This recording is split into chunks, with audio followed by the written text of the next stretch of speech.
Charles Foster's weathered hands tremble as he holds the dementia brochure found tucked beneath his journal. Sitting in his study, where he'd rendered countless judgments over 40 years on the bench, he now faces judgment himself. Evening sunlight catches dust motes dancing around his leather chair, the lavender scent of Eleanor's perfume still lingering. His finger traces the highlighted symptoms, a tear splashing onto memory impairment, smudging yellow to gold. He remembers Eleanor watching him at breakfast, her careful documentation of his every hesitation. A second tear falls as the grandfather clock, a wedding gift 4 decades ago, chimes accusingly. Has someone you love ever betrayed you when you were most vulnerable? Share your story below, like if this pierces your heart, and follow to see how Charles fights for his dignity. His gaze shifts to the family photograph, slightly askew. He hadn't moved it. The realization dawns as his judicial mind awakens beneath his grief. Someone is building a case against him. Charles Foster's weathered hands trembled as he held the dementia brochure found tucked beneath his journal. The study's evening light caught dust motes dancing around his leather chair, illuminating the highlighted symptoms in garish yellow. Memory impairment, confusion, difficulty finding words, all marked with the same meticulous precision he'd once used in court opinions. His finger traced over memory impairment, pausing as a tear splashed onto the page, smudging yellow to gold. 40 years on the bench, thousands of judgments rendered, and now he faced judgment himself. The grandfather clock, a wedding gift from Eleanor's parents, chimed 7, each toll striking his heart with newfound suspicion. "Not Eleanor," he whispered, voice cracking on her name.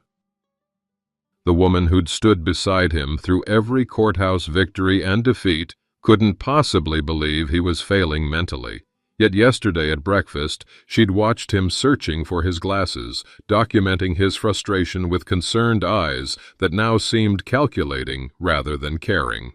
Charles wiped his eyes and rose with judicial deliberation, examining his study for other signs of interference. His reading glasses sat precisely where he'd looked 3 times earlier, atop his legal reference, not beside it, placed to make him doubt himself. The familiar weight of evidence gathering settled across his shoulders as another tear tracked down his lined face. He opened his desk drawer, finding financial documents subtly rearranged, corners aligned with uncharacteristic precision.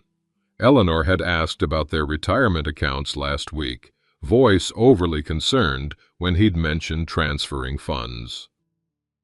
"Just making sure everything's in order, Charles," she'd said, adjusting her pearls, her tell when hiding something. The bookshelf caught his attention next. Legal volumes on competency hearings pulled slightly forward, their spines disrupting the perfect alignment he maintained. His heart pounded against his ribs as he pressed a hand to his chest, steadying himself against the mounting evidence. His personal journal lay open, but pages were missing, entries from the foundation meeting where he'd spoken eloquently without notes. Charles sank back into his chair, reaching for the silver-framed photograph from his retirement ceremony. The family gathered around him, pride evident in every face, Eleanor's smile now seeming plastic in retrospect. James standing tall beside his father, Tyler perched on his grandfather's knee, chess prodigy learning from the master. A family worth fighting for. His thumb smudged a tear stain on the glass as he noticed something he'd overlooked before. The photograph sat half an inch from its usual position, the dustless outline on his desk revealing its deliberate movement. Someone had studied his precise habits, using them against him. The desk lamp cast unusual shadows, drawing his attention to its slightly altered angle. Charles leaned forward, judicial instinct awakening beneath grief, when he heard Eleanor's key in the front door. He carefully returned the photograph, composed his features into neutral calmness, and prepared to observe the woman he'd trusted for 4 decades with new, evaluating eyes. "Charles, are you in your study?" Eleanor's voice carried an artificial brightness that Charles had never noticed before tonight. "Just finishing some reading." He closed the brochure and slipped it beneath his legal pad, years of courtroom composure steadying his voice despite the storm brewing inside. Eleanor appeared in the doorway, pearl necklace perfectly arranged against her blue dress. The pearls he'd given her on their 30th anniversary. "Dinner in 20 minutes. Vanessa's joining us." His daughter-in-law's unexpected appearance raised flags in his judicial mind. "Any special occasion?" "Just catching up." Eleanor's fingers adjusted her pearls. "That tell again." "You remember we're having dinner, don't you?" The subtle emphasis on "remember" landed like a gavel strike. Charles nodded, noting how she watched his reaction. "Of course, I'll be along shortly." When she left, Charles quickly photographed the disturbed items with his phone before returning them to their original positions.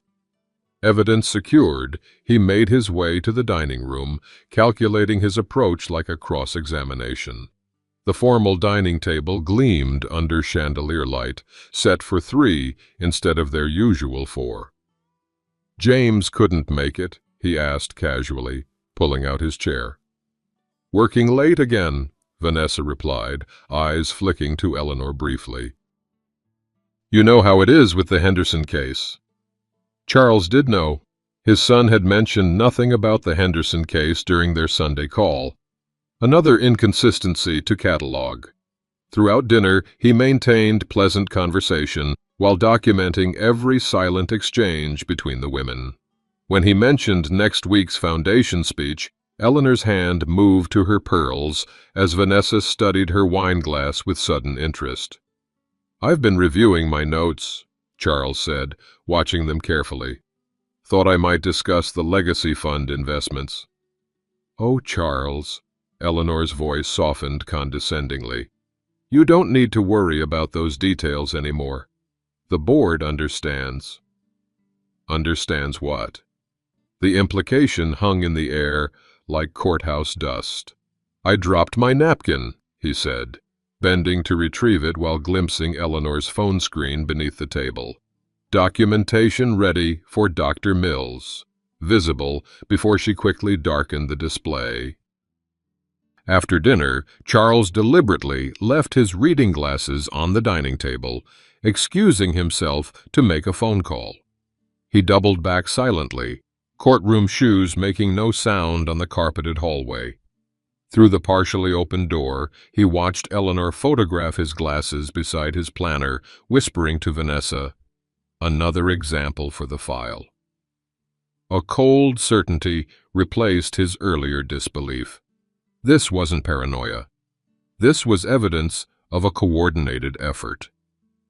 Later, alone in the kitchen while Eleanor showered, Charles called James, keeping his voice low.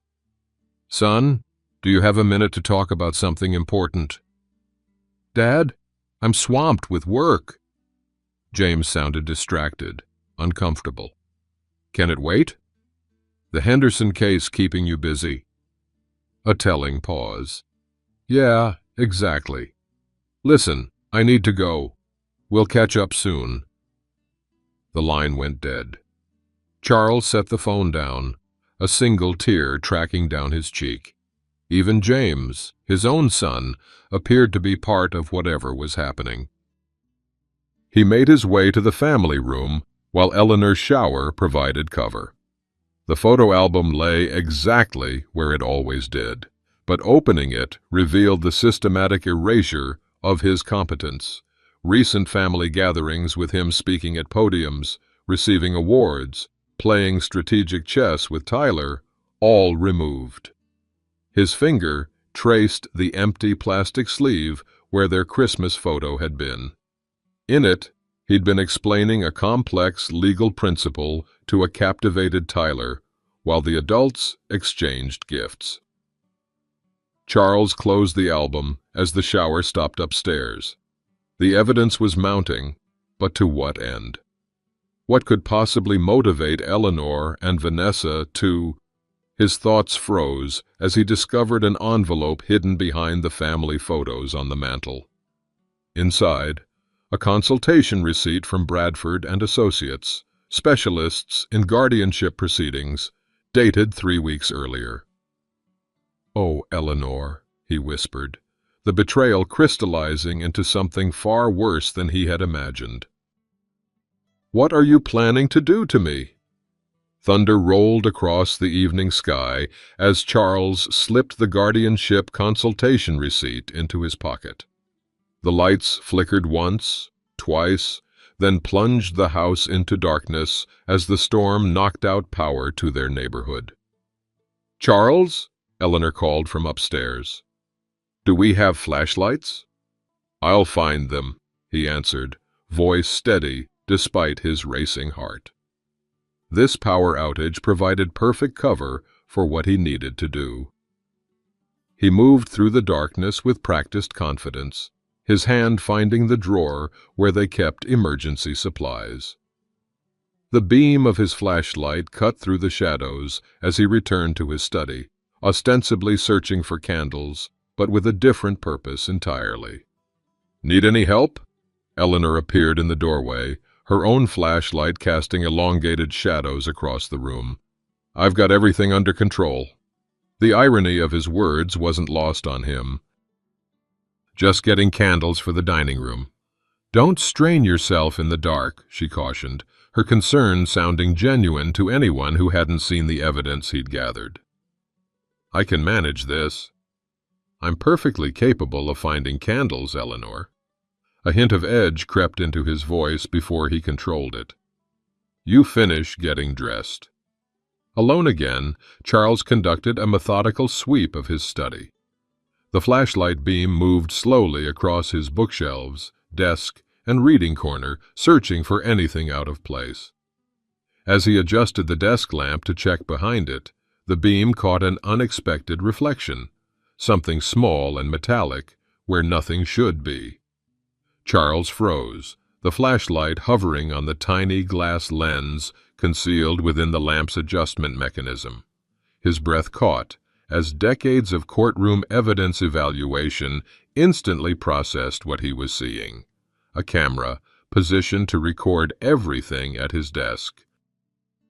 With deliberate calm, he continued his apparent search for candles, using the movement to check other locations. The bookshelf clock, the air purifier, the picture frame on his credenza. 2 more cameras discovered, each strategically placed to capture different angles of his most private space. The study where he wrote in his journal, reviewed their finances, and sometimes talked aloud while working through complex thoughts, all recorded without his knowledge. By Eleanor, by his wife of 40 years. Charles sank into his leather chair as the light suddenly returned, illuminating the room that now felt like a witness box rather than a sanctuary. The desk lamp, the one containing a camera, cast its familiar glow across his legal pad, the light now sinister rather than comforting. He stared directly at the hidden lens for a brief moment, careful to maintain an expression of oblivious normalcy.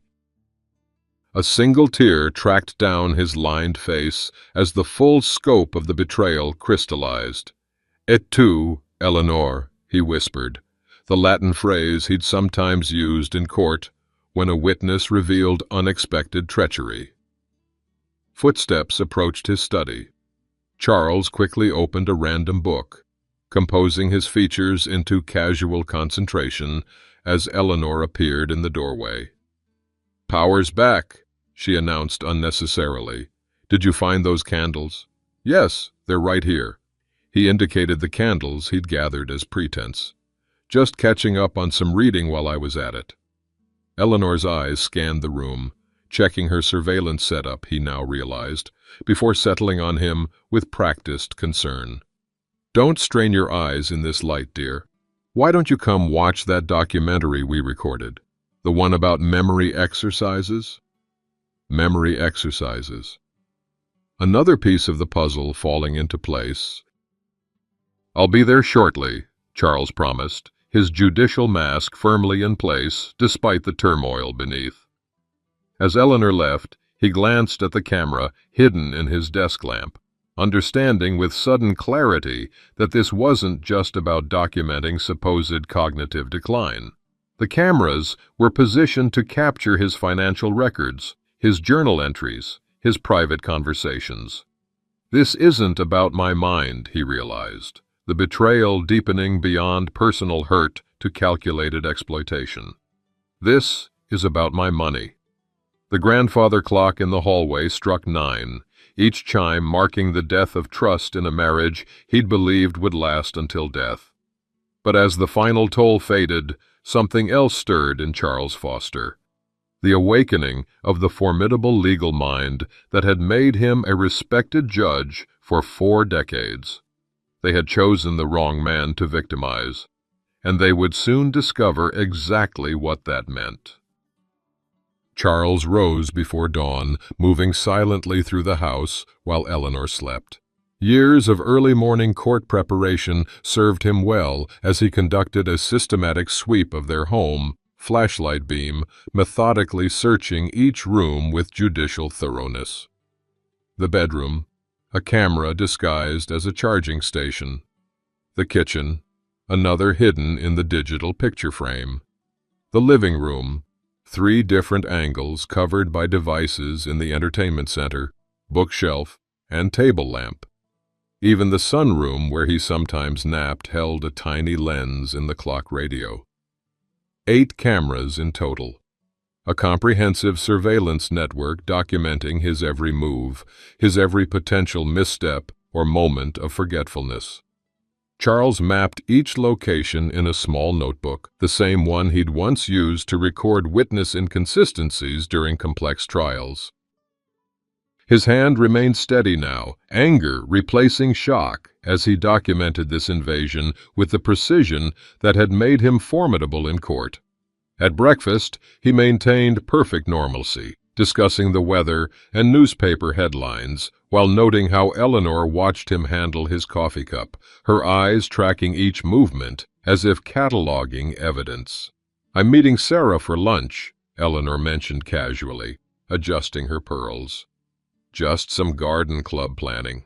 Sarah, their neighbor who'd moved to Arizona 3 years ago, another lie to document. "Enjoy yourself," Charles replied, his expression betraying nothing. "I have some reading to catch up on." Once Eleanor's car disappeared down the street, Charles followed at a careful distance in his own vehicle, maintaining the surveillance distance he'd learned from courthouse security during high-profile cases. He wasn't surprised when she pulled into the cafe across town, nowhere near the garden club's usual meeting place, and met Vanessa at an outdoor table. He photographed their meeting from his parked car, then drove home to use the time strategically. If Eleanor was documenting him, it was time he returned the favor. Charles found her laptop on her desk, carelessly left open during her rushed departure. The password, Tyler's birthday, took only 2 attempts. There, organized with the same efficiency she'd once used for charity galas, sat a folder labeled CF Documentation. Inside, dozens of edited video clips showing him at his worst moments. Charles searching for misplaced glasses. Charles struggling with his cell phone's new update. Charles waking disoriented from an afternoon nap. All normal human moments, meticulously curated and edited to remove context. One clip showed him dropping a cup, seeming confused, but conveniently excluded Eleanor deliberately bumping his arm to cause the spill. Another showed him staring blankly at his computer, edited to remove the preceding 5 minutes when he'd been deep in thought about a complex legal article he was writing. "My God," he whispered, anger building as he discovered emails between Eleanor and Vanessa discussing their documentation strategy and scheduling a competency hearing just 3 weeks away. A consultation with Dr. Mills, their family physician of 20 years, showed Eleanor's careful construction of a medical case. Charles forgetting appointments that she had canceled without telling him. Charles mixing up medications after she had rearranged the bottles in the cabinet. Charles becoming irrationally angry when questioned about finances, when she had attempted to transfer funds without his knowledge. Most damning of all, he found draft guardianship papers naming Eleanor as his guardian with full control over their substantial estate, the home he'd paid for, the investments he'd managed, the retirement accounts he'd built over decades of public service. The financial motive became crystal clear as he discovered Eleanor's separate email account containing communications with a real estate agent about selling their home once everything settled, and research on luxury retirement communities in Florida, for one. Charles's hands trembled now, not with fear, but with rage, as he meticulously documented everything, transferring key files to his own secure email before carefully returning the laptop exactly as he'd found it. There was one person who needed to know immediately. Charles called James, his judicial composure strained but intact as he carefully laid out what he'd discovered. "Dad, this sounds—" James's voice held uncomfortable hesitation. "Have you considered that maybe Mom is actually concerned about you? You have been more forgetful lately. James, I've found cameras hidden throughout our house. I've seen edited videos they're creating to use against me." "Cameras? Dad, that's—" His son's sigh carried through the phone. "That sounds a bit paranoid. Maybe you should talk to Dr. Mills about— Your mother is meeting with Vanessa right now, planning a competency hearing in 3 weeks. Look, I know things haven't been easy since retirement, but this conspiracy theory isn't helping. Maybe you should consider the memory clinic Mom mentioned." The betrayal expanded, encompassing not just his wife and daughter-in-law, but his own son. Charles's throat tightened as he realized how thoroughly they had prepared the ground, how completely they had undermined his credibility, even with James. "I see." Charles kept his voice level with effort. "I'll think about what you've said." Rain began to fall outside as he ended the call, the gentle patter against the windows matching the tears that finally broke through his control. For the first time since discovering the brochure, Charles allowed himself a moment of pure grief for the family he thought he had, for the trust now shattered beyond repair. But as he watched raindrops track down the study window, Charles Foster straightened his shoulders. 40 years on the bench had taught him that evidence, meticulously gathered and strategically presented, was the path to justice. They had chosen to use the legal system against him. He would use it better. The next morning, Charles awoke to find Eleanor's laptop missing from her desk. His stomach sank as he realized his window for gathering evidence was closing rapidly. They were getting more careful. He tried accessing their joint financial accounts online, only to discover the passwords had been changed. The home safe combination, unchanged since they'd purchased it 20 years ago, no longer worked when he tried to retrieve their property deeds and insurance documents. "Looking for something?" Eleanor appeared in the doorway, her practiced concern not quite masking the watchfulness in her eyes. "Just some papers for the foundation," Charles replied evenly. "Seems I can't remember the combination." "Oh, Charles." Her sigh was so convincing it would have fooled anyone who hadn't seen the evidence. "I changed it last week after you left it open twice. I told you about it, don't you remember? It's for security." He hadn't left it open, not once in 20 years. Another fabrication to build their case. "Of course," he nodded, hating the pretense, but knowing he needed time. Must have slipped my mind.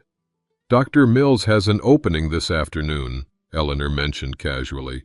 I thought we might stop by. You've seemed confused lately. Charles recognized the trap. Refuse, and it became evidence of resistance to medical help. Agree, and Dr. Mills, clearly already aligned with Eleanor, would document more symptoms. 3 o'clock works for me, he said, choosing the battlefield carefully. The doctor's office felt foreign despite decades of visits. Dr.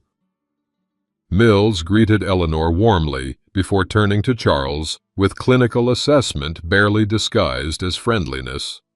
So, Charles, Eleanor tells me you've been having some trouble lately. Does she? Charles maintained his composure. I'm curious what specific concerns she's mentioned. Dr. Mills glanced at Eleanor before continuing. Memory issues, confusion, some irritability when confronted about mistakes. All potentially normal aging, but worth investigating further. I see. And has Eleanor provided you with video documentation of these concerns? Charles asked directly, watching the subtle exchange of glances between his wife and the doctor. Charles, that's not, Eleanor began. I'd like to know what evidence you're using to evaluate my cognitive state, Charles pressed, since it affects my medical care. Dr. Mills cleared his throat uncomfortably. I've reviewed some observations Eleanor has provided, yes? It's standard procedure when family members report concerns. Observations, not surveillance footage from hidden cameras throughout our home? The momentary freeze in both their expressions confirmed everything. Charles, this paranoia is exactly, Eleanor started. I'd like my complete medical records, please, Charles interrupted, addressing Dr. Mills directly. As is my legal right. We can provide a summary of my complete records, Charles repeated firmly. Today. He left the office with a thin folder, suspiciously light for 40 years of medical history. Back home, he discovered pages missing, documentation altered, and new notes about increasing paranoid ideation and resistance to care. Charles sat heavily at his desk, the weight of what he was facing pressing down on him. The legal system he'd served faithfully for decades was being weaponized against him through falsified medical records, manipulated evidence, and a hearing scheduled without his knowledge. His journal remained missing. His access to their finances was blocked. Even his son believed he was becoming paranoid. He drove to the park where he'd once brought young James to play, sitting alone on a bench as afternoon turned to evening. Cold seeped through his coat as he pulled out his phone and called Margaret, Eleanor's sister, their relationship always cordial, if not close. Margaret, I need to speak with you about Eleanor, he began, explaining the situation with judicial precision despite the emotion threatening to break through. The long silence that followed spoke volumes before she finally responded. Charles, I'm sorry, but I can't get involved in this. Eleanor's my sister. She's planning to have me declared incompetent, Margaret. There are cameras in our home. She's editing videos to... Charles, please. Her voice lowered. This is exactly what Eleanor warned might happen. These accusations. I'm sorry you're struggling, but I can't help you. The call ended, leaving Charles staring at the phone in his hand as rain began to fall, gentle at first, then heavier, matching his deepening despair. They had thought of everything, cut off his finances, isolated him from family, created a medical record supporting their narrative. Even his sister-in-law had been prepared for his outreach. He remained on the bench as rain soaked through his clothes, no longer caring about appearance or comfort. For the first time in his life, Charles Foster, the man who had always found the path to justice, couldn't see a way forward. A sob broke free, then another, his shoulders shaking as he finally surrendered to the hopelessness of his situation. 40 years of upholding the law, and now the system he'd served would be used to strip him of everything: his autonomy, his home, his dignity. "Rough day, friend?" Charles looked up to find an elderly man standing beside the bench, umbrella extended to cover them both. The stranger's weathered face held no pity, only the simple recognition of another human being in pain. "You could say that," Charles managed, embarrassed to be caught in such a vulnerable moment. "Mind if I sit? These old knees don't take to standing much anymore." The man settled beside him, umbrella still sheltering them both. Neither spoke for several minutes, the silence somehow comforting rather than awkward. "My Rebecca passed last year," the stranger finally said. "Still come to this park every day, though. Was our special place for 62 years. Charles nodded, understanding the weight of long relationships. "Some days the rain feels right," the man continued, "matches what's inside." He tapped his chest lightly. But even the worst storms pass eventually. As they sat together in companionable silence, Charles noticed a man with a camera on the far side of the park, quickly turning away when spotted. The surveillance extended even here. Yet something about the stranger's simple dignity, the human connection without agenda, sparked a flicker of resolve in Charles's chest. They could take his home, his money, even his freedom, but they couldn't take the mind that had served justice for 4 decades. "Thank you," Charles said finally, meaning more than the umbrella. The man nodded, understanding in his eyes. Sometimes all we need is someone who sees us, really sees us, when the rest of the world is looking through us. Has betrayal left you sobbing alone, wondering if anyone will believe your truth? Share your moment of deepest despair below, like if Charles's pain pierces your heart, and follow to witness how wisdom and courage can triumph over those who'd erase his dignity. As Charles rose to leave, a new determination replaced his despair. If the usual paths to justice were blocked, he would create new ones. He'd spent a lifetime finding truth in the most tangled of circumstances. It was time to use everything he knew to fight for himself. Charles sat in his car, rain drumming on the roof, as he searched through his wallet behind the family photos he always carried. There, preserved through decades and multiple wallet replacements, was a business card yellowed with age. Harold Jenkins, court clerk, retired, with a phone number penciled on the back. Harold had been more than a court clerk during Charles's early years on the bench. He'd been the silent support system who kept the courtroom running flawlessly, who knew how to find obscure precedents before digital databases existed, who understood human nature almost as well as the judge himself. Charles hadn't spoken to Harold in nearly 5 years, not since the retirement party where they'd promised to meet for lunch soon. Life had intervened, as it often does.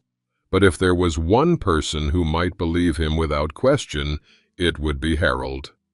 The phone rang 4 times before a gravelly voice answered. "Jenkins' residence." "Harold? It's Charles Foster." A pause, then warmth flooded the connection. "Judge Foster. Well, I'll be... What's it been, 5 years?" "Too long," Charles admitted. "Harold, I need your help. It's complicated."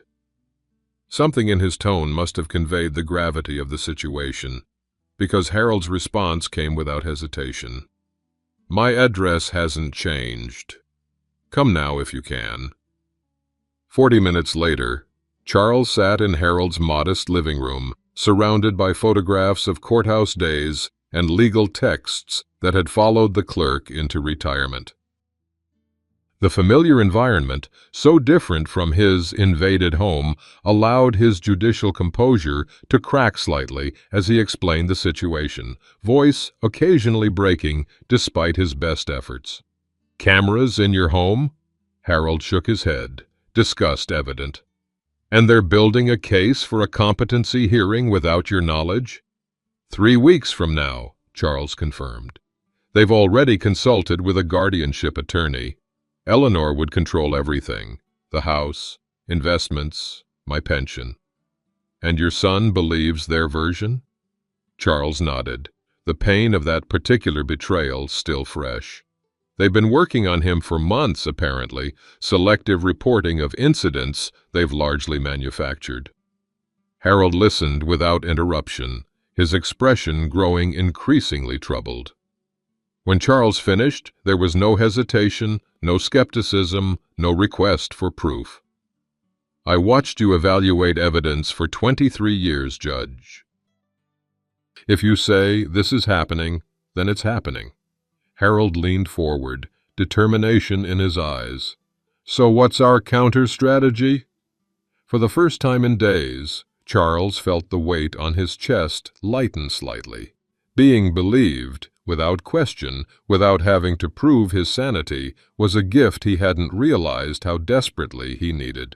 First, I need documentation they can't access or alter, Charles explained, emotion briefly overtaking him before he regained control, and eventually counter-surveillance. Harold nodded, already reaching for a notebook. My nephew works in digital security. He can get us recording devices that won't be detected by standard sweeps. He paused, considering. We also need an independent medical evaluation outside their network of influence. For the next 2 hours, they developed a methodical strategy, Harold's organizational skills complementing Charles's legal knowledge. By evening, they had a step-by-step plan: secure documentation, independent medical assessment, technical countermeasures, and careful building of a case that could be presented at, or preferably before, the hearing. You'll stay here tonight, Harold insisted, as rain continued outside. Guest room's always ready. Tomorrow we start implementing. Charles opened his mouth to refuse, then realized returning home meant another night under surveillance, another opportunity for them to document his every move. Thank you, he said simply. The next morning, Harold's nephew arrived with small, sophisticated recording devices and a secure digital storage system that would back up to a server only Charles could access. These are better than what they're likely using, the young man explained. Smaller, longer battery life, and they'll upload automatically to this secure cloud account. By afternoon, Charles had an appointment with a neurologist recommended by Harold's former doctor, someone with no connection to Dr. Mills or the hospital system where Eleanor had volunteered for years. Dr. Westfield is known for his independence, Harold explained.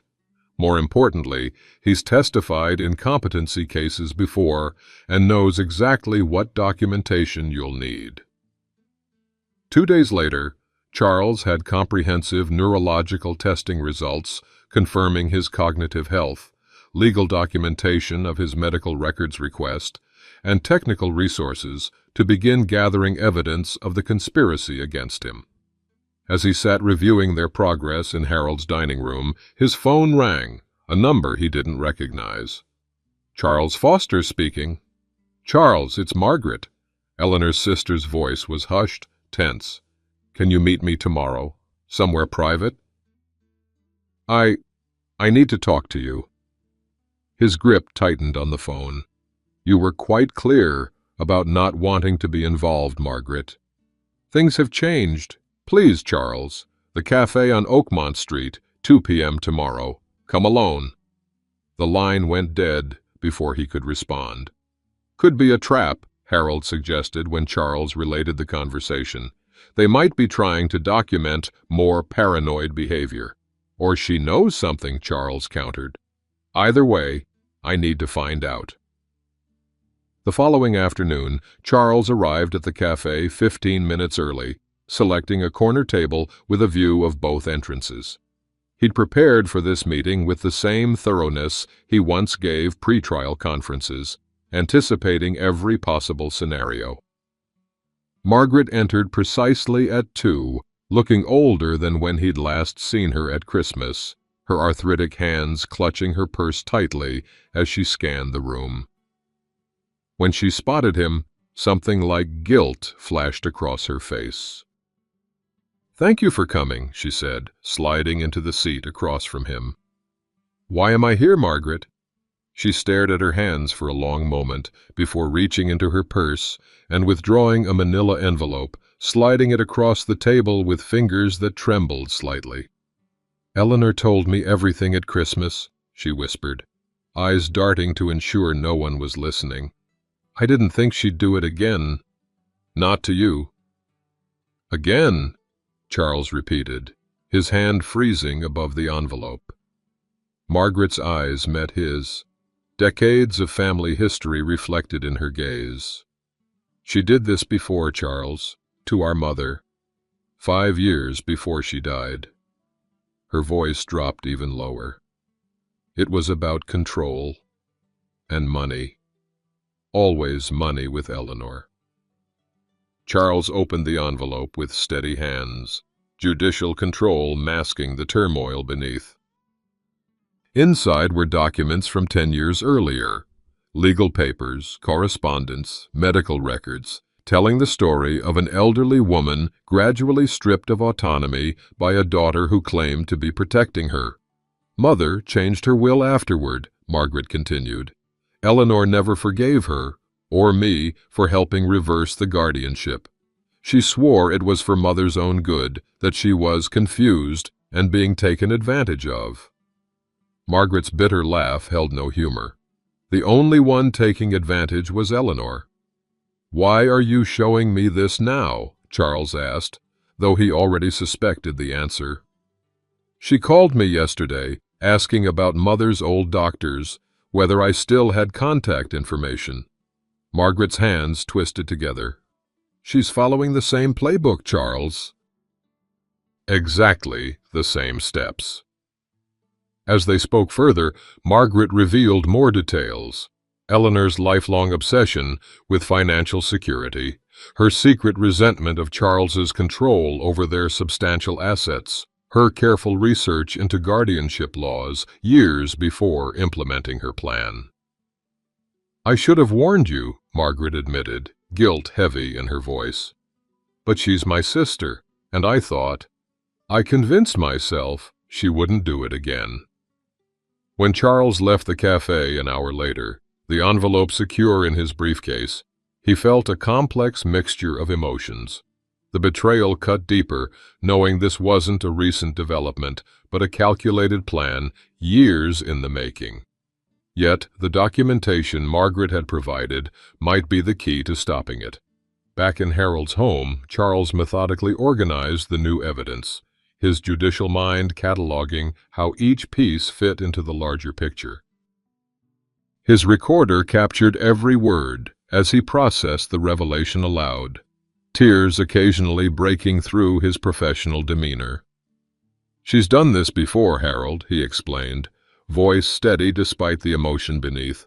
"It's a pattern, not an isolated decision, and that changes everything about how we approach this." As evening fell, Charles opened his new journal, documenting the day's discoveries with the precision that had made him a respected judge. A tear fell onto the page, but unlike before, he didn't wipe it away. Instead, he carefully blotted it, preserving rather than erasing the evidence of his humanity in the face of calculated betrayal. For the first time since discovering the brochure, Charles Foster felt the balance of power shifting. Eleanor had experience with this scheme, but she'd never tried it against a judge who had spent his life identifying and countering exactly this kind of manipulation.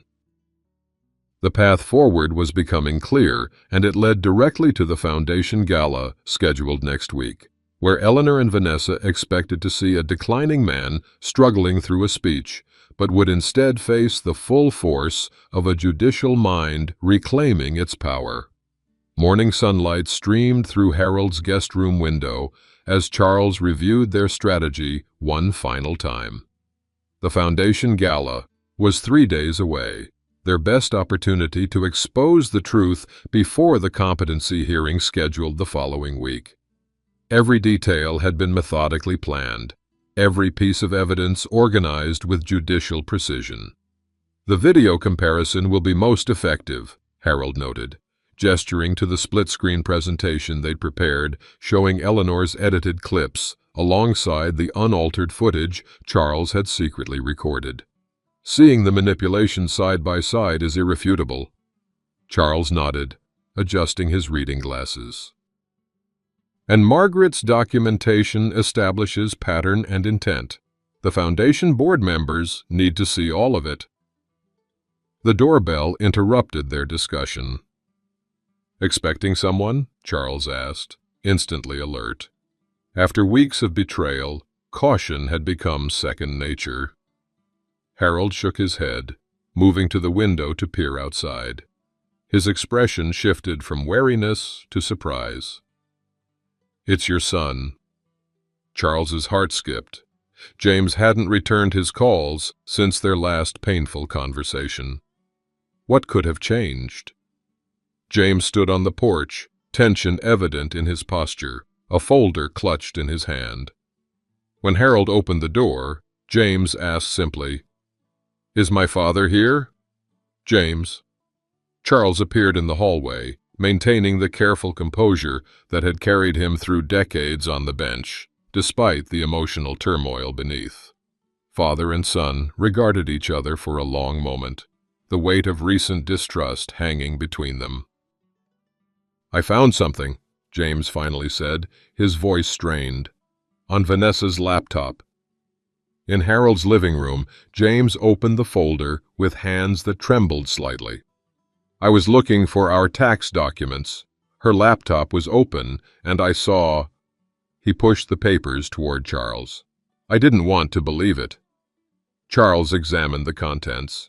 Emails between Vanessa and Eleanor discussing editing opportunities for videos of him.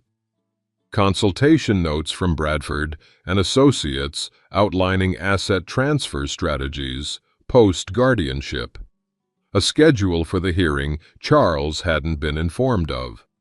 Draft real estate listings for their family home. "When were you planning to sell my home?" Charles asked quietly.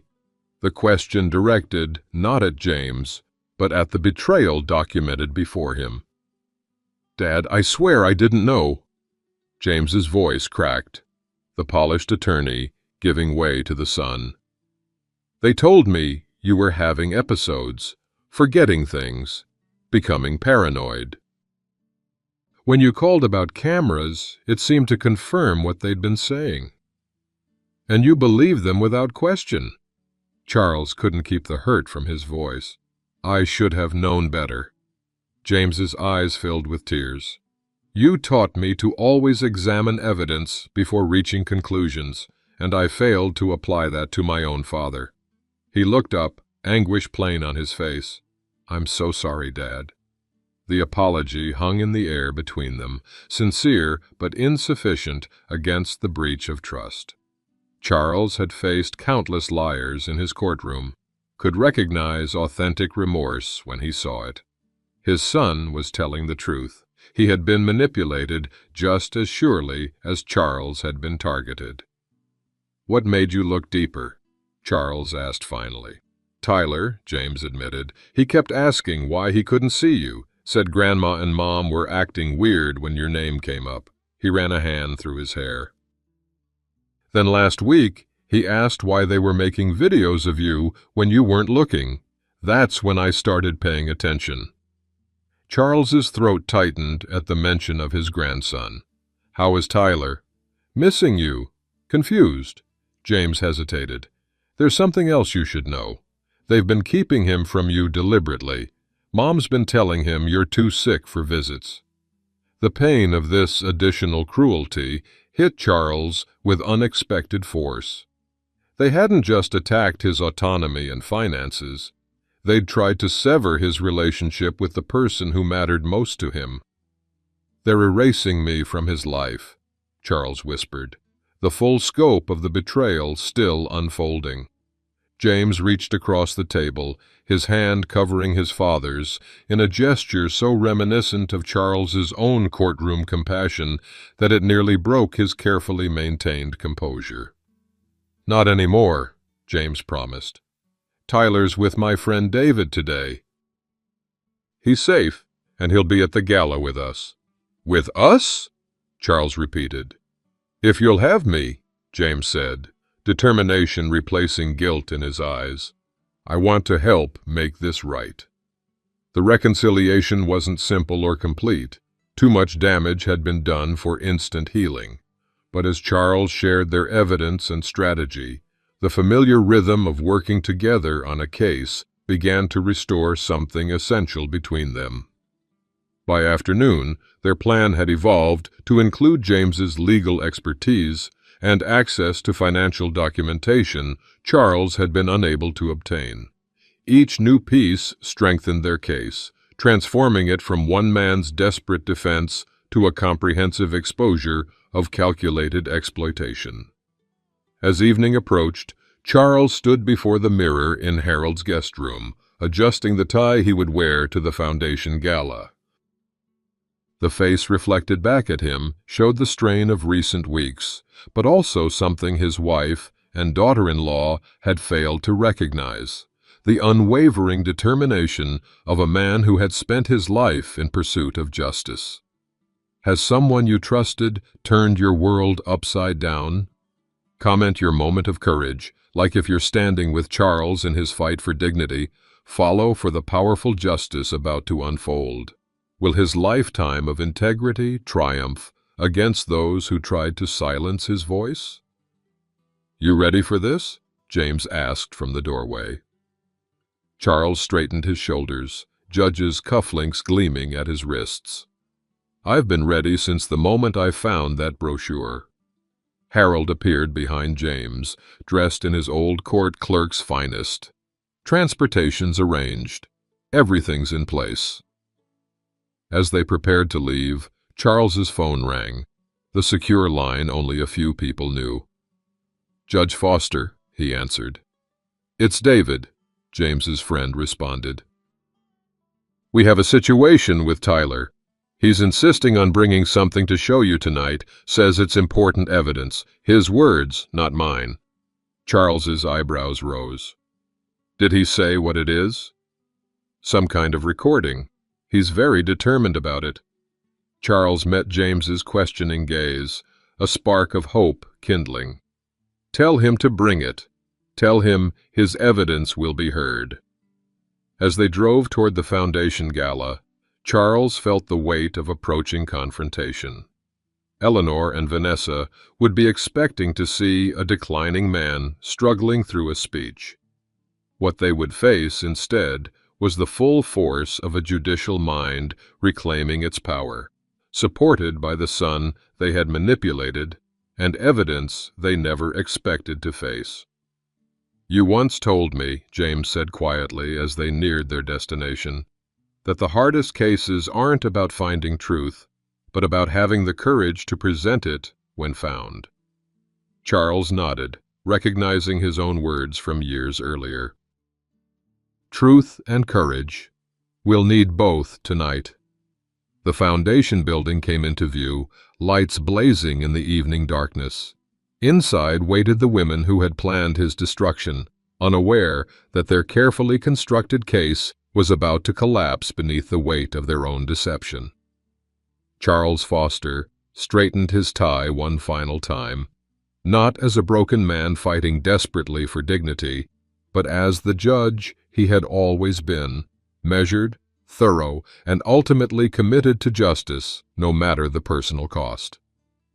"Let's proceed," he said simply, using the phrase that had opened thousands of court sessions throughout his career. It was time for the final hearing. The Foster Family Foundation Gala gleamed with the polished elegance that Eleanor had always prioritized. Crystal chandeliers cast warm light over assembled guests in evening wear. The city's most influential citizens gathered to celebrate charitable work that bore the family name.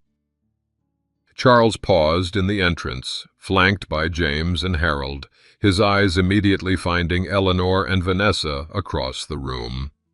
They stood near the display of foundation achievements, perfectly composed in designer dresses, Eleanor's pearls catching the light as she laughed with the hospital board president. "She has no idea," James murmured, noting his mother's relaxed demeanor. "That's about to change," Charles replied, his voice carrying the quiet authority that had once silenced courtrooms. They moved through the crowd strategically, Charles accepting greetings from longtime colleagues and friends, many expressing pleasure at seeing him doing so well. Each comment confirmed what he already knew. Eleanor and Vanessa had been laying groundwork, subtly suggesting his decline to their social circle. Foundation Board Chairman Robert Phillips approached, relief evident in his expression. "Charles, glad you could make it. Eleanor mentioned you might not be up to speaking tonight." "Did she?" Charles smiled diplomatically. "I wouldn't miss it, Robert. In fact, I've prepared something special for the occasion." Eleanor noticed him then, her practiced smile faltering momentarily before recovering. She made her way toward them, Vanessa following closely. "Charles, you didn't tell me you were coming with James." Her voice carried just the right note of pleasant surprise, though her eyes darted questioningly to her son. "Last-minute arrangement," Charles replied evenly. "James had some interesting documents to share with me." Something flickered behind Eleanor's smile, the first hint of uncertainty. Her fingers moved unconsciously to her pearls. "And Harold, it's been years," she continued, smoothly redirecting. "How wonderful to see old friends reconnecting." "Indeed," Harold agreed, his courthouse poker face revealing nothing. "Reconnection seems to be tonight's theme." Before Eleanor could respond, the event coordinator approached. "We're ready for your remarks whenever you are, Judge Foster." "Perfect timing," Charles nodded. "I believe everything is prepared." As he moved toward the podium, Eleanor touched his arm, her voice lowered. "Charles, are you sure you're up to this? I could easily—" "I'm quite capable, Eleanor," he replied, the steel beneath his courteous tone unmistakable. "In fact, I've never been clearer about what needs to be said." The room quieted as Charles took his position at the podium, the foundation logo illuminated on the screen behind him. From this vantage point, he could see everything. Eleanor and Vanessa positioned near the front, James standing by the side entrance where David would bring Tyler, Harold at the audio-visual controls they had arranged earlier. "Good evening," Charles began, his judicial voice filling the room without effort. "For 30 years, the Foster Family Foundation has championed transparency, integrity, and justice within our community." He delivered the expected opening remarks flawlessly, watching Eleanor's tension gradually ease as he followed the script she would have anticipated. Only those who knew him best would notice the particular emphasis he placed on words like trust, deception, and accountability throughout the standard foundation update. "And now," he continued, after concluding the formal business, "I'd like to address a personal matter that affects the integrity of this family institution." Eleanor's spine stiffened, her hand moving to her pearls as Vanessa shifted uncomfortably beside her. "Recently, I discovered something disturbing in my home," Charles continued, his voice steady. "Perhaps a demonstration would be most effective. Harold, if you would." The screen behind him changed from the foundation logo to a split image. On one side, a video clip showing Charles appearing confused while searching for his glasses. On the other, the unedited version, revealing Eleanor moving the glasses moments before recording, began. A murmur rippled through the audience. "This is one of many selectively edited videos created without my knowledge or consent," Charles explained, maintaining his judicial composure. recorded by hidden cameras installed throughout my home. The screen changed again, displaying camera locations marked on a floor plan of their house, followed by photographs of the devices themselves.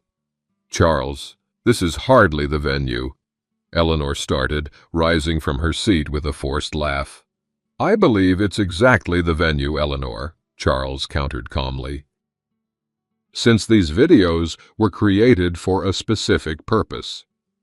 The screen shifted to display the guardianship consultation receipt, then the draft court filings for the competency hearing scheduled the following week. "A hearing I was never informed of," Charles noted, despite being its subject. The audience's murmurs grew louder as understanding dawned. Eleanor's face had lost its composed expression, her eyes darting between the evidence on screen and the assembled witnesses. "This is being taken completely out of context," Vanessa interjected, standing beside Eleanor. "We were only trying to help someone who was declining." "Were you?" Charles asked mildly. "Perhaps these will provide context." Harold advanced the presentation to show the emails discussing asset transfers, real estate listings for their home, and financial documents prepared for post-guardianship management. "These actions represent a coordinated effort to have me declared incompetent not out of concern for my welfare, but to gain control of assets I've spent a lifetime building." Charles's voice remained measured despite the gravity of his accusations. "A pattern of behavior, not an isolated incident." The screen displayed the documentation Margaret had provided, showing the similar attempt against Eleanor's mother years earlier. Eleanor's face transformed from composed concern to exposed calculation as she recognized her mother's medical records. "That was completely different." "Was it?" Charles asked. "Or was it simply less sophisticated than your current attempt?" Board Chairman Phillips had risen, his expression grave. "Eleanor, is this accurate?" Before she could answer, the side door opened. James entered with David and Tyler, the boy clutching something in his small hands. "There's one more witness who should be heard," Charles said, his voice softening as he beckoned to his grandson. Tyler approached the podium, his small figure commanding attention in the suddenly silent room. Charles placed a gentle hand on the boy's shoulder. "Tyler has something to share," he explained. The boy held up an old tape recorder, a gift from Charles on his 8th birthday for documenting important observations, as he'd shown interest in his grandfather's work. "I recorded Grandma and Mom," Tyler announced with the straightforward clarity of childhood. "They were being mean about Grandpa when they thought I was playing video games." He pressed play, and Eleanor's unmistakable voice filled the room. "Once we have guardianship, we can liquidate the portfolio immediately. He'll be in assisted living by Christmas, and we can finally move forward with selling the house." Vanessa's response followed. "But what if he fights it?" "He's still sharp enough to—" "That's why we need the videos to look worse than they are. Dr. Mills is on board. Between the medical testimony and our documentation, it's airtight. Charles won't know what hit him until it's too late." Tyler stopped the recording, looking up at his grandfather with complete trust. "I knew you weren't crazy, Grandpa. You remember our chess moves better than I do." The room had fallen completely silent. Eleanor stood frozen, pearls clutched in a white-knuckled grip, as decades of carefully maintained appearances crumbled in an instant. "I believe," Charles said into the silence, "that this concludes my presentation of evidence." Board Chairman Phillips's voice cut through the tension. "I think we need to contact the authorities. What you've described, Judge Foster, appears to constitute fraud, invasion of privacy, and possibly elder abuse." Eleanor found her voice at last. "This is absurd."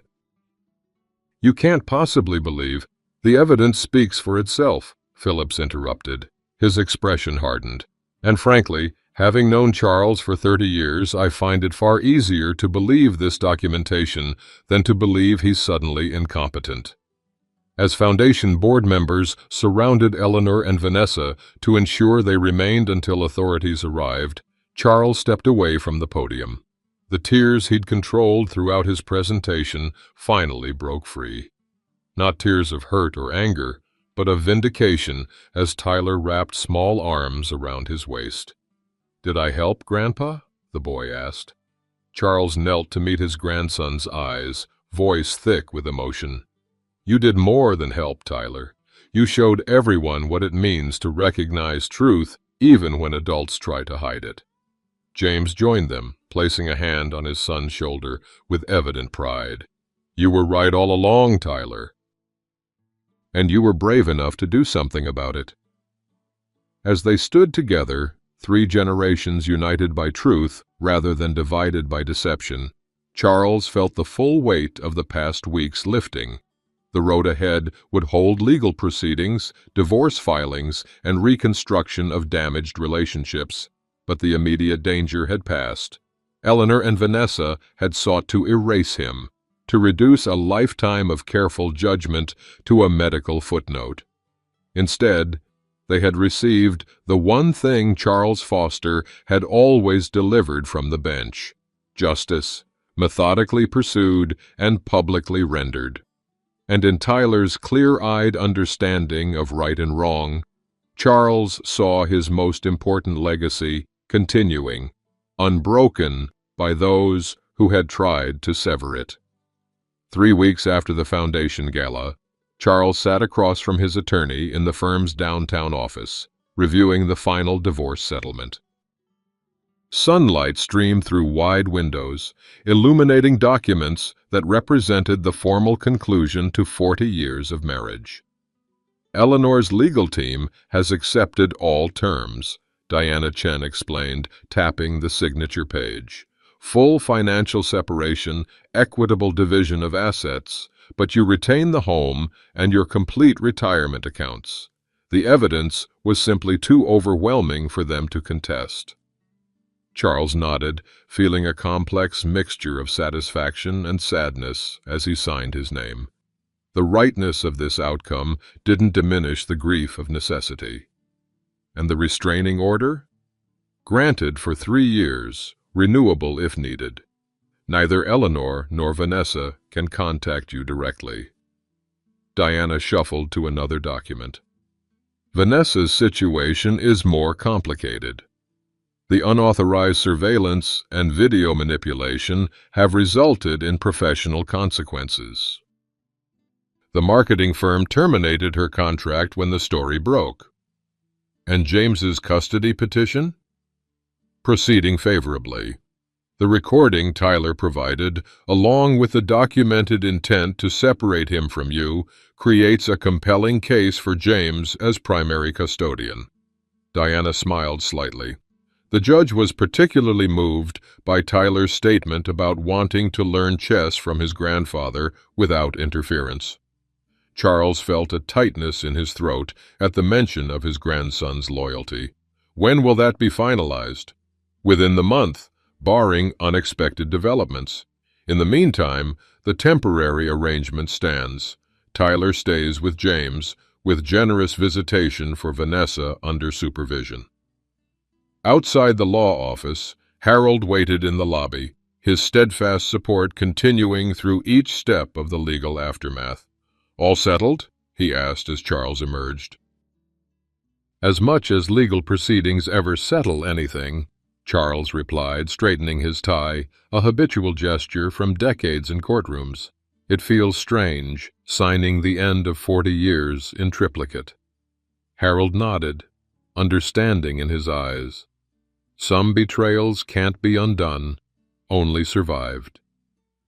They walked together to the courthouse cafe, where they'd begun meeting weekly since the gala, a return to the professional camaraderie that had sustained them both during their working years. "James called this morning," Charles mentioned as they settled at their usual corner table. "He and Tyler are coming for dinner tonight.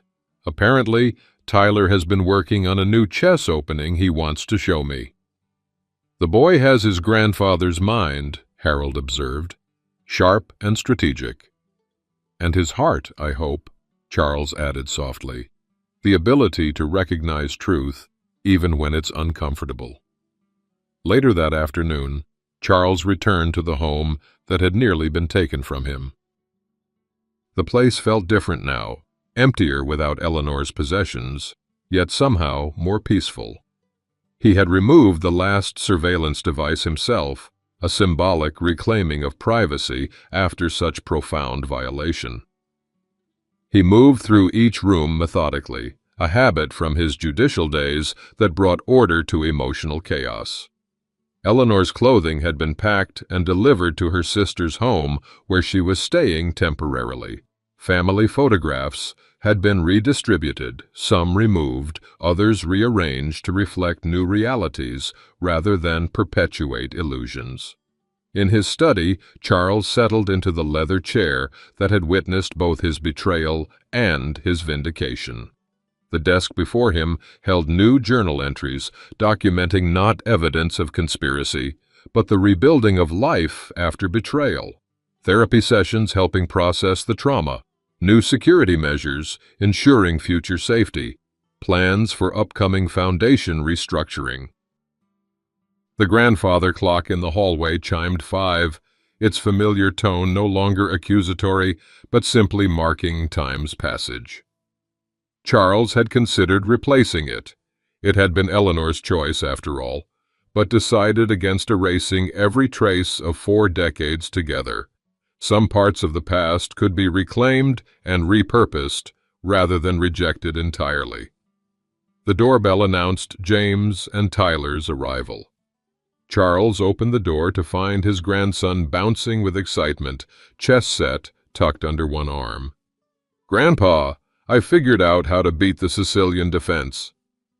Tyler rushed past into the house, making directly for the library table where they always played. James followed more slowly, carrying overnight bags. "He's been studying chess books all week, determined to surprise you." "He succeeds at that regularly," Charles replied with genuine warmth. Over dinner, Charles watched his son and grandson with quiet gratitude. The family table that had been a stage for deception now hosted authentic conversation. James discussed his recent cases, Tyler detailed school adventures, and Charles found himself laughing more freely than he had in months. After dinner, Tyler insisted on showing his new chess strategy, his small face serious with concentration as he explained the complex opening moves. Charles recognized elements of his own teaching combined with innovations only a child's unrestrained thinking could produce. "That's quite impressive, Tyler," he acknowledged when the demonstration concluded. "You've taken what I showed you and made it better." Tyler beamed at the praise. "Mom says I shouldn't play chess anymore, that it's too much like you." His directness, unfiltered by adult evasion, laid bare the ongoing attempts to separate them. "But Dad says that's exactly why I should play." Charles met James's eyes over the boy's head, silent understanding passing between them. The battle for Tyler's relationship with his grandfather continued, though more subtly now. "Your father is right," Charles said simply. "Being like someone isn't good or bad by itself. It depends on what qualities you share." Later, after Tyler had been tucked into bed in the room Charles had prepared for regular visits, father and son sat on the back porch. Stars emerged overhead as they discussed practical matters, upcoming court dates, Tyler's adjustment to the new custody arrangement, foundation business requiring attention. "I've been meaning to ask," James said finally, "how you're really doing with all of this." Charles considered the question with the thoughtfulness that had defined his career. He began, then paused, searching for truth rather than easy reassurance. "I'm rebuilding. Some days the foundation feels solid, other days less so." That's understandable. I keep thinking about the moment I found that brochure, Charles continued. How quickly everything I thought I knew unraveled. Trust isn't easily reconstructed after that kind of collapse. No, James agreed. But you're doing it anyway. With me, with Tyler, with the foundation board. That takes courage. After James retired to the guest room, Charles remained on the porch alone, watching the night sky. The weight of recent months, the betrayal, the fight for dignity, the public vindication settled around him like a familiar robe, no longer crushing, but simply part of who he had become. Tears came then, falling freely in the privacy of darkness. Not the desperate tears of discovery or the angry tears of betrayal, but complex tears of acknowledgement, of both loss and renewal, grief and gratitude, endings and beginnings. Eleanor had sought to erase him, to reduce a lifetime of careful judgment to a medical diagnosis. In fighting that erasure, Charles had rediscovered parts of himself that retirement had muted: his precision, his determination, his capacity for strategic thinking when facing adversity. The home that had nearly become another asset to liquidate now stood as testament to resilience. The grandson, who might have been taught to forget him, now eagerly shared chess strategies across generations. The son, who had briefly doubted, now stood firmly alongside, rebuilding trust one conversation at a time. Charles wiped his tears as the night breeze cooled his face. There would be difficult days ahead: legal proceedings against Dr. Mills for falsifying medical records, foundation restructuring to remove Eleanor's influence, the ongoing emotional processing of such profound betrayal. But tonight, with Tyler sleeping safely upstairs and James returned to the fold, Charles Foster allowed himself to recognize the victory hidden within trauma. They had tried to declare him incompetent, but in fighting back, he had demonstrated competence more thoroughly than any medical evaluation could measure. As he finally rose to go inside, Charles glanced at the empty chair beside his, the space where Eleanor's seat had been for decades. Perhaps someday another chair would occupy that place, or perhaps it would remain empty. Either way, the choice would be his, made with the clear-eyed judgment that had defined his life. "Never again," he whispered to the night, "will anyone claim to speak for me when I can speak for myself." The door closed behind him, not on an ending, but on a new chapter, one written in his own hand, with wisdom earned through both triumph and heartbreak. Inside, the house settled around him, creaking with familiar sounds that no longer carried threat but simply marked the passage of time in a home reclaimed. Tomorrow would bring Tyler's chess game, James's company, and another day of rebuilding. For tonight, that knowledge was enough. Isn't it something, folks, how trust built over decades can shatter in a single moment? That's what happened to Charles Foster when he found that brochure tucked beneath his journal. Maybe you felt it too, that instant when certainty cracks like old floorboards beneath your feet. The tears that come aren't just for what's lost, but for what you thought you had all along. We've all sat in quiet rooms as evening shadows grow long, questioning memories we once held certain. Did they really say that? Did I imagine that look? When you've lived 6 or 7 decades on this earth, you learn that betrayal has a particular sting in the later chapters of life. It's not just the hurt, it's the audacity of someone thinking your wisdom has faded with your youth. The assumption that gray hair means your mind has softened, when really it's just your experience that's hardened into something powerful. That leather chair where you sit each evening, that kitchen table where you've solved life's puzzles, that porch swing creaking beneath you like an old friend's conversation, these places hold your history. When someone tries to use them against you, to make you doubt yourself in your own sanctuary, It cuts deeper than any physical wound could. But here's what Charles discovered, and what you might already know. Those decades of living didn't make you fragile, they made you formidable. The same eyes that spot a loose thread in a grandchild's sweater can spot the loose threads in someone's deception. The tears you shed in private, whether in frustration, hurt, or rage, don't diminish your strength. They water it. Charles wiped his away and stood taller. You can too. When someone mistakes your kindness for weakness or your age for vulnerability, they've misunderstood the fundamental nature of what growing older really means. It's not about fading. It's about focusing on what truly matters. Your legacy isn't just what you leave behind someday. It's what you stand for today.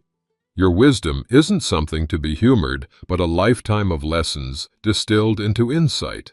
Your trust, once broken, need not stay shattered. And your dignity, that's something no one can take unless you surrender it. Charles didn't. I suspect you won't either. Tomorrow's sun will rise on choices, not just circumstances. Like Charles in his judge's chair, you get to render the verdict on what happens next in your story. And darlin', if there's one thing I know about folks who've weathered 6 decades or more, it's that your final chapters might just be your most powerful ones yet.